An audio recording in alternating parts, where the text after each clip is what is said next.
Hello my dear students, welcome to dance Shiksha. आज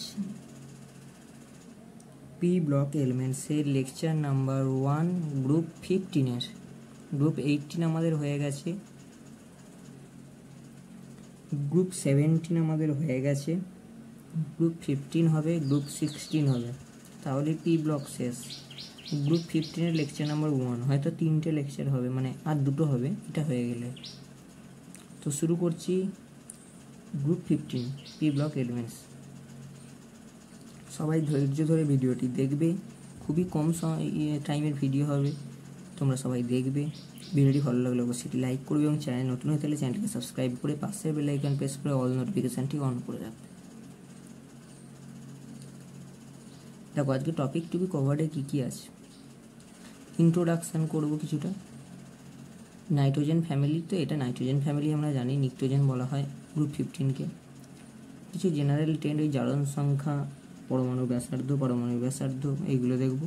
আর নিষ্ক্রিয় জোর প্রভাব দেখবো, ইনার্ট পেয়ার এফেক্ট সব থেকে গুরুত্বপূর্ণ, এটা যার থিওরি সব থেকে গুরুত্বপূর্ণ, ইনার্ট পেয়ার এফেক্ট।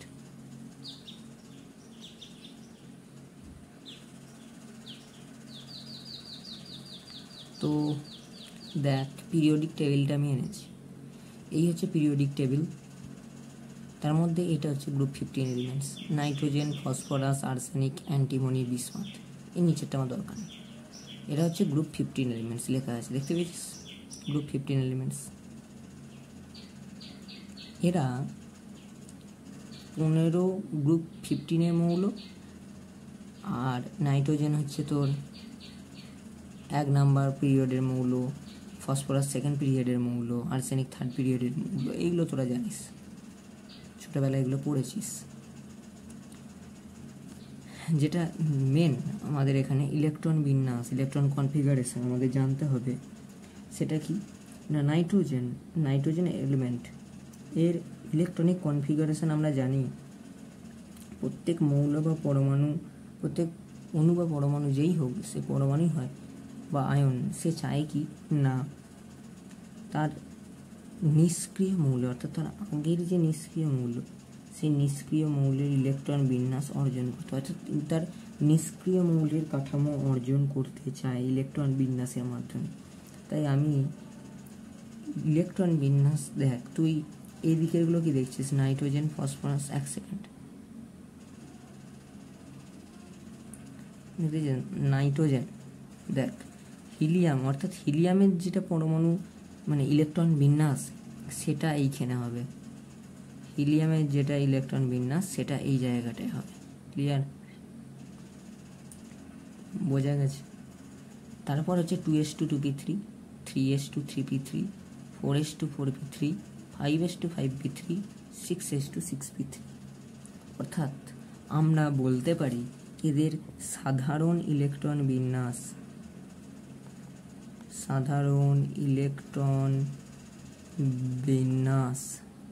আমরা বলতে পারি কি না,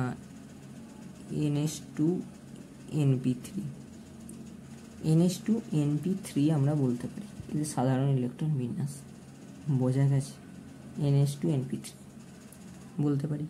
তো এই অবধি আমরা দেখলাম। এর পরে চলে যাব ধাতু, অধাতু এবং ধাতু কল্প। কি জিনিস?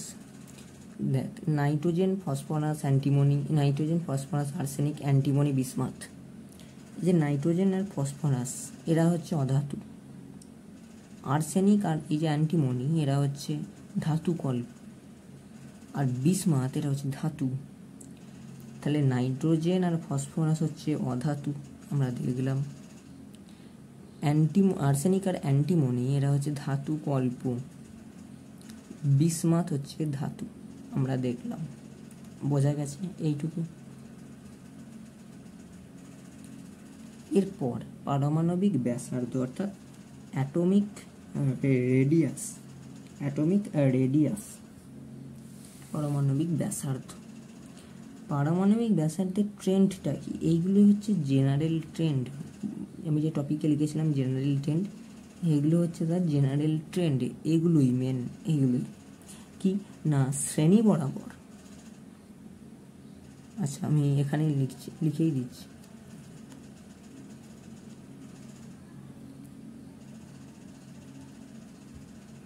এক সেকেন্ড,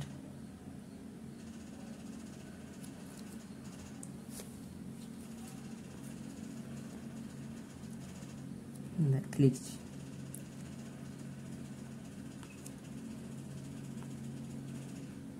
শ্রেণী বরাবর উপর থেকে নিচে নামলে, শ্রেণী বরাবর উপর থেকে নিচে নামলে কি হয় না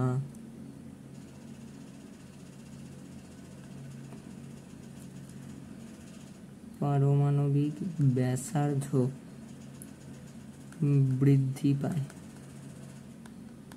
পারমাণবিক ব্যাসার্ধ বৃদ্ধি পায়। ক্লিয়ার? যদি আমরা বলি নাইট্রোজেন, ফসফরাস, আর্সেনিক,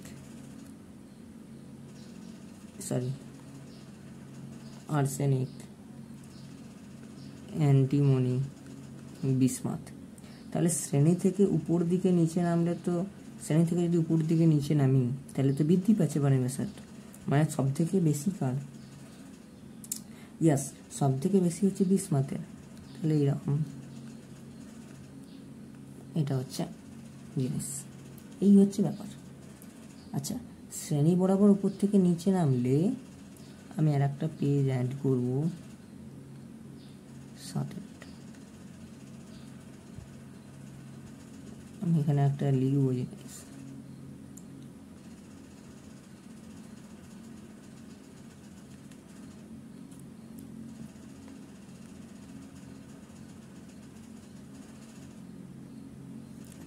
দেখ, শ্রেণী বরাবর উপর থেকে নিচে নামলে আমরা কি দেখলাম? ব্যাসার্ধটা, অর্থাৎ পারমাণবিক ব্যাসার্ধটা বৃদ্ধি পাচ্ছে।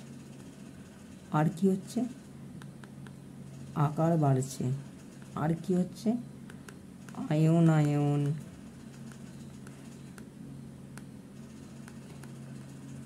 এনথালপির মান বাড়ছে, ভুল,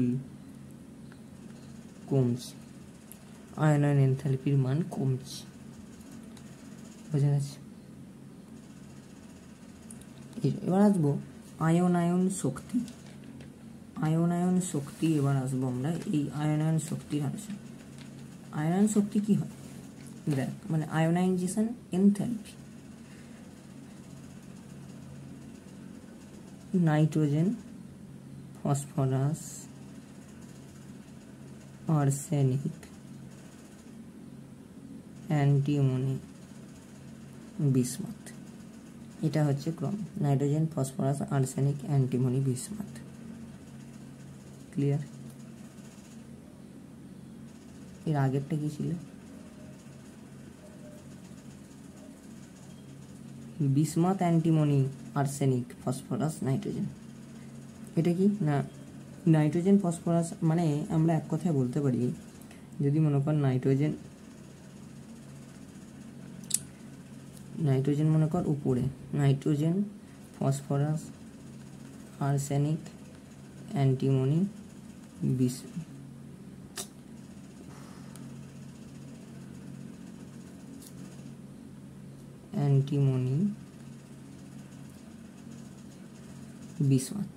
ক্লিয়ার? তাহলে নাইট্রোজেন সব থেকে বেশি, তারপর ফসফরাস, তারপর আর্সেনিক, তারপর অ্যান্টিমনি, তারপর বিসমাথ। ক্লিয়ার? তাহলে আমরা কি দেখছি না, যত গ্রুপের ওপর থেকে নিচে নামছিস, যত গ্রুপের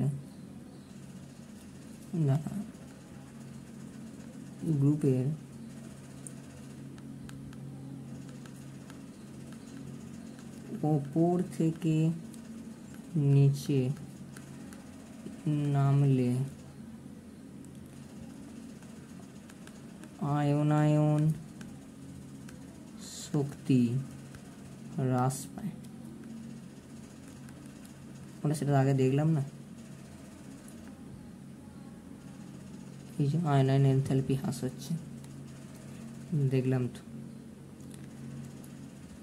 ক্লিয়ার? একটু ভালো করে আঁকি। তোরা এই যে ক্লাস নোটটা, এটা তোরা ডেসক্রিপশনে পেয়ে যাবি। ক্লিয়ার? এবার চলে যাব জারণ অবস্থায়। একদম ছোট ক্ষুদ্র সহজ জিনিস, পাতি জিনিস, একটা জারণ অবস্থা। জারণ অবস্থা মানে অক্সিডেশন স্টেট। এটা আমরা অনেকেই ক্যালকুলেশন করতে জানি, ছোটোবেলায় শিখেছি, ছোটোবেলায় মানে 11এও শিখেছি আমরা। এই অক্সিডেশন স্টেট অর্থাৎ জারণ অবস্থা কি জিনিস না, আমরা যেটা পড়ছি গ্রুপ 15 এর সাধারণ জারণ অবস্থা কি, মানে সাধারণ ইলেকট্রন বিন্যাসটা কি, NH2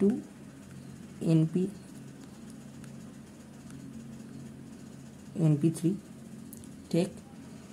সর্বোচ্চ সম্ভাব্য জারণ অবস্থা কত, সর্বোচ্চ এই গ্রুপ 15 এলিমেন্টসের সর্বোচ্চ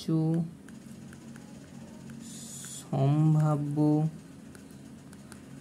জারণ অবস্থা কত, +5। বোঝা গেছে? সম্ভাব্য হ্যাঁ বলা হয়নি, সর্বোচ্চ সম্ভাব্য পজিটিভ জারণ অবস্থা, পজিটিভ জারণ অবস্থা। তো সর্বোচ্চ সম্ভাব্য ধনাত্মক জারণ অবস্থা হচ্ছে +5। দেখ +V আর এদিকে -V, ঠিক আছে। এর হচ্ছে +5 আর এর সর্বনিম্ন হচ্ছে -3, আর এর সর্বনিম্ন হচ্ছে +3 আর এর সর্বনিম্ন হচ্ছে -2। ক্লিয়ার? বোঝা গেছে? এটা শুধু চেয়ে রাখ। আচ্ছা, এরপরে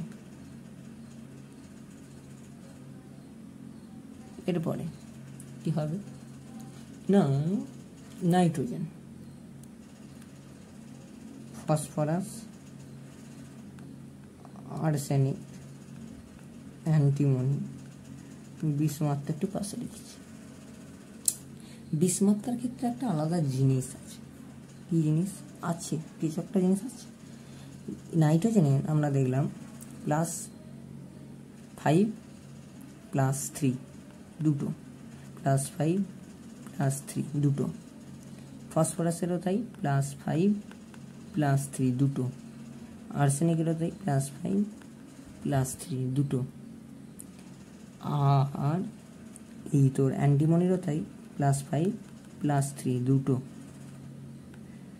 বিসমাথে +5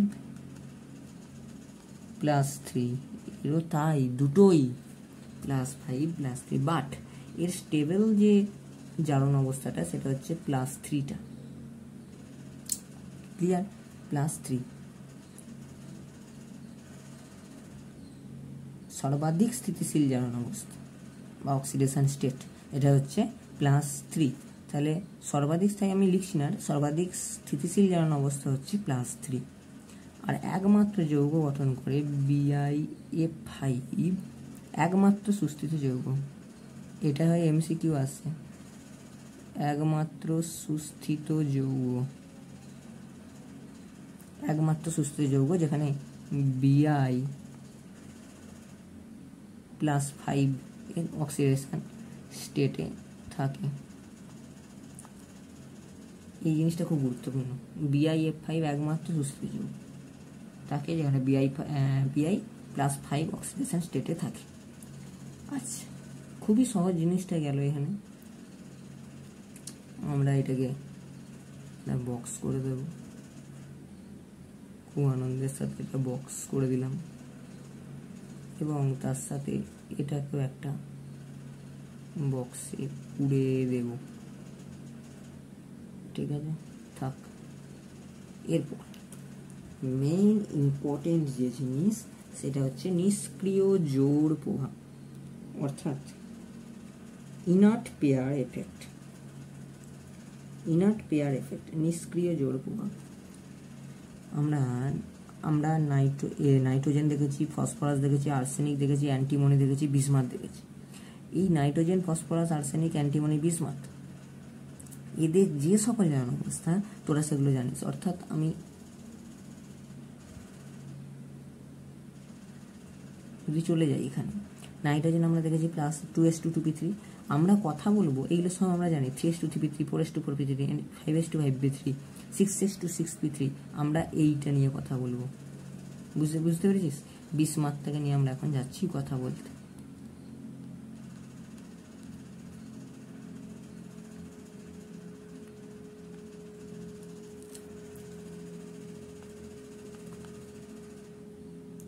বিসমার্ক এর অক্সিডেশন স্টেট হচ্ছে 4f14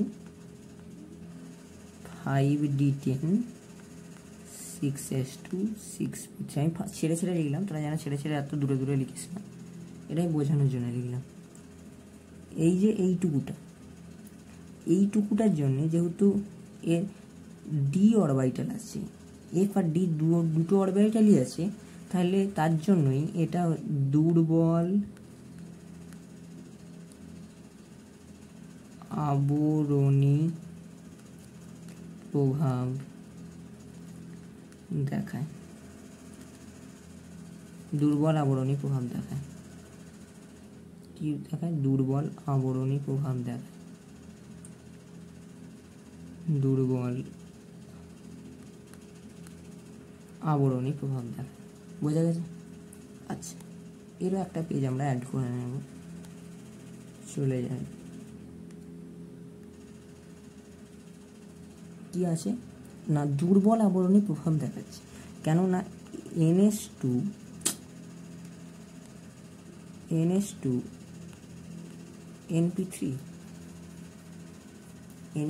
NP3 এই যে NH2 এর ইলেকট্রন অর্থাৎ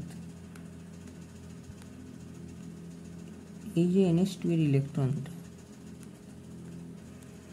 এই NH2 এর ইলেকট্রনটা কি করছে না বন্ডিংয়ে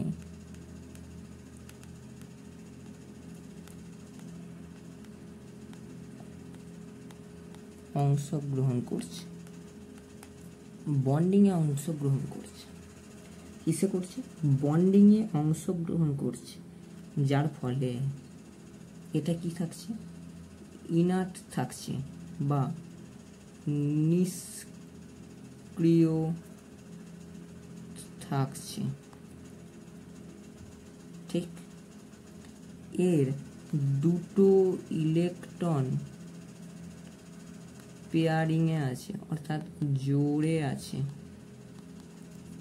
জোড়ে আছে তাই একে বলা হয় তাই এর জন্য এর নাম ইনার্ট পেয়ার এফেক্ট অর্থাৎ আবরণী ইনার্ট পেয়ার এফেক্ট অর্থাৎ নিষ্ক্রিয় জোড় প্রভাব আর এখানে যেটা বললাম দুর্বল আবরণী প্রভাব এই আবরণী প্রভাবটা আমরা আবার পরে যে করব শিল্ডিং এফেক্ট কি বললাম না শিল্ডিং এফেক্ট এটা আমরা পরে যে করব নিষ্ক্রিয় জোড় প্রভাব ঠিক আছে এই যে NH2NP3 আমরা যে সাধারণ ইলেকট্রন বিন্যাসটা দেখেছি NH2NP3 ইলেকট্রন এই NH2 এটা বন্ডিং এ অংশগ্রহণ করছে NH2 এর যে দুটো ইলেকট্রন সেটা বন্ডিং এ অংশগ্রহণ করছে ফলে ইনার্ট থাকছে NH2 ইলেকট্রনগুলো অর্থাৎ নিষ্ক্রিয় থাকছে আর এই যে দুটো ইলেকট্রন সেটা পেয়ারিং এ আছে এটা জোড় গঠন করেছে তাই এটা ইনার্ট পেয়ার এফেক্ট তাই এটাকে বলা হচ্ছে ইনার্ট পেয়ার এফেক্ট অর্থাৎ নিষ্ক্রিয় জোড় প্রভাব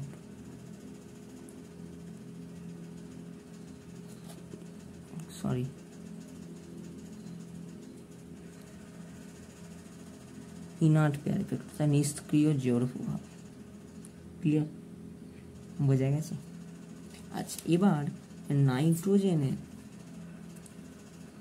-3 থেকে +5 সবকটা জারণ অবস্থা দেখায়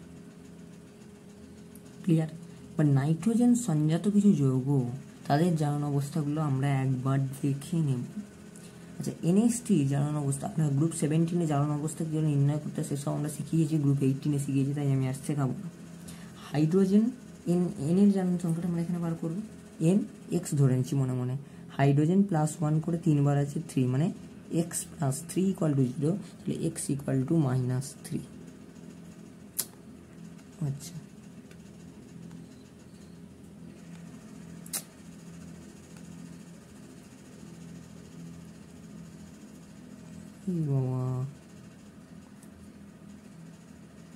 নাইট্রোজেনের জারণ অবস্থা -3 নাইট্রোজেন।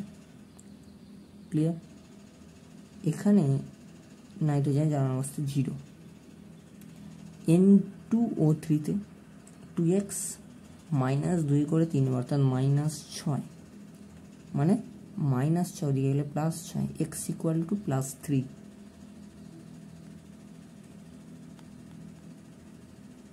+3